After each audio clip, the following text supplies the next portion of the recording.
Hello, my name is Michael Fang. I am a student nurse for Cedar Crest College, and today I'm going to be presenting my poster presentation entitled Cognitive Interventions in Dementia.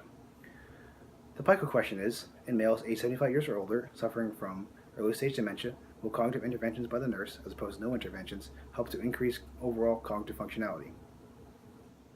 Some background about dementia is that it's a progressively cognitively declining disease taking approximately 20 years or longer to progress through the early to late stage of dementia. It's extremely prevalent in the United States and affects many Americans. Now, the purpose of this analysis is to determine whether or not non-pharmacological cognitive therapies can help improve clients' ability to perform activities of daily living, their independence, their cognition, and overall quality of life. In terms of the process of literature search, three main articles were found and utilized. One by Lazarin et al. 2010, second by Wasinski et al. 2013, and the third by Yu et al. 2009.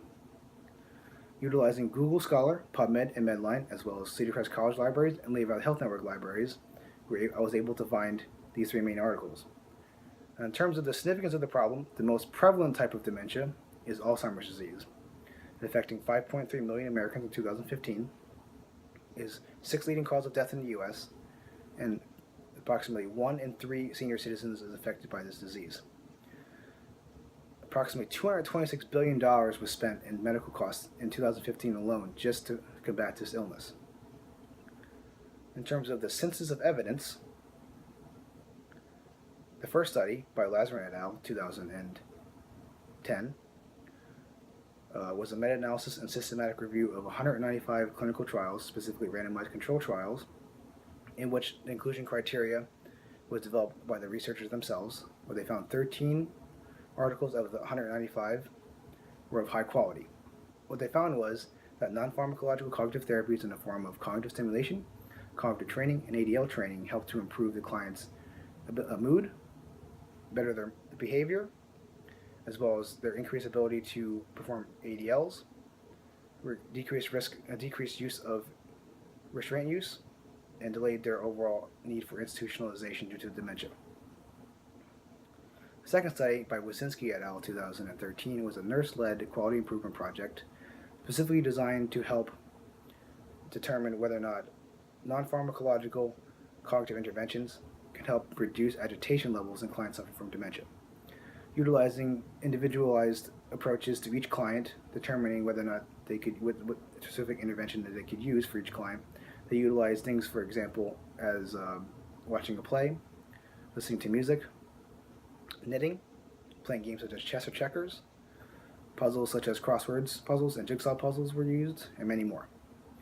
Using an agitation behavior scale, which is a 14-item scale used to determine agitation levels before, during, and after the exercise, what they found was there was a marked decrease in the agitation behavior scale during and after the exercise. The next study, or the last study, was by Yu et al. 2009. It was also a systematic review and meta-analysis of randomized controlled trials, ranging between 4 and 86 clients. What they found was non-pharmacological cognitive interventions in the form of cognitive stimulation, cognitive interventions, memory rehabilitation in the form of error-full and error-less training, and neuropsychological training helps to increase the client's overall cognition, their ability to perform ADLs, their independence level. And they found that with these interventions, a 30-item scale called a mini mental state examination, or MMSE, with a max score of 30, was significantly increased after therapy, also when it was individualized to each client. In terms of recommendations for practice, a strategy to increase the ability to reproduce these studies, as well as a more clear theoretical model to have a more clearly defined problem, as well as more clearly defined parameters to study the problem, as well as other factors that can affect the results, such as medication use that can help increase cognition can greatly skew the results. And lastly, the inconsistencies, specifically why certain interventions would work at some times but wouldn't work at other times. Now, overall, in conclusion, this study